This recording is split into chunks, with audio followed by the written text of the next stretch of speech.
ሀገራዊ ለውጡን ተከትሎ ከፍተኛ ትኩረት የተሰጣቸው የሀገር ሀብቶች የሀገሪቷን ኢኮኖሚ በመቀየርና በፍጥነት ወደፊት እንዲስፈነጠር በማድረግ በኩል ከፍተኛ ሚና እየተጫወቱ የሚገኙ ናቸው። ከተሞችን በኮሪደር ልማት አስውቦ አዲስ አስተሳሰብ ያለው ትውልድ እንዲፈጠር ምቹና ሳቢ የሆኑ ከተሞችን ከመፍጠር ጀምሮ ትላልቅ ሀገርን ወደፊት የሚያራምዱ ፕሮጀክቶች ተጠቃሾች ናቸው። እነዚህም ፕሮጀክቶች በተለያየ የኃላፊነት ደረጃ ላይ የሚገኘው እያንዳንዱ አመራር እንዲመለከት ማድረግ ከዚህ ብዙ እንዲማርና ለወደፊት እንዲያቅድ ያቀደውንም እንዲሰራ ያደርገዋል። በአዲስ አበባ የሚገኙ በተያዘላቸው የጥራት ደረጃና የጊዜ ገደብ ተገንብተው ያለቁ ፕሮጀክቶች ጥሩ ማሳያ ሊሆኑ የሚችሉ ናቸው። ይሄ ለአመራሩ ከማሰብ አንስቶ እስከ መፈጸም ድረስ አቅም የሚሰጠው ጉብኝት ነው ብዬ አምናለሁ። በተለይ በአዲስ አበባ የተሰራው ስራ የአመራር ቁርጠኝነት፣ የስራ ባህል መዳበር፣ እንደዚህ አይነት የተለወጠ ሀገር ያየ ደግሞ የሚያድግ ዜጋ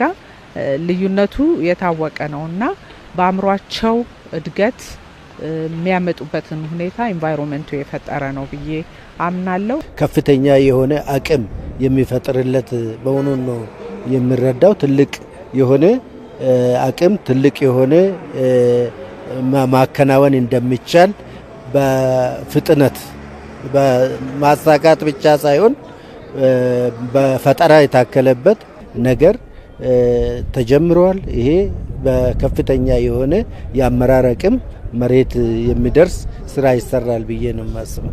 እኔ ማዳበሪያ ሲበሰር በእውነት በህይወቴ ደስ ያለኝ ቀን ቢኖር በዛን ቀን ነው ማለት ነው።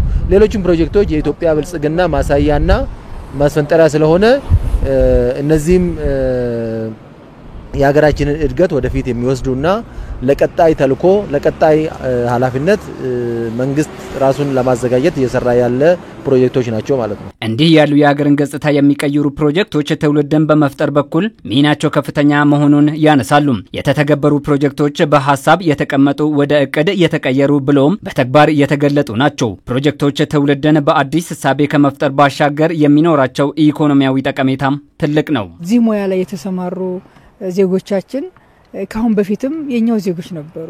አሁን ያተያይ ጉዳይ ነው። ምናልባትም ካሁን በፊት በዚህ ረገድ ይሰራሉ ብለን ይሄንን እድል ባለመፍጠራችን ብዙ ያጣናቸው ነገሮች እንዳሉ ማሳያ ተደርጎ ይወሰዳል።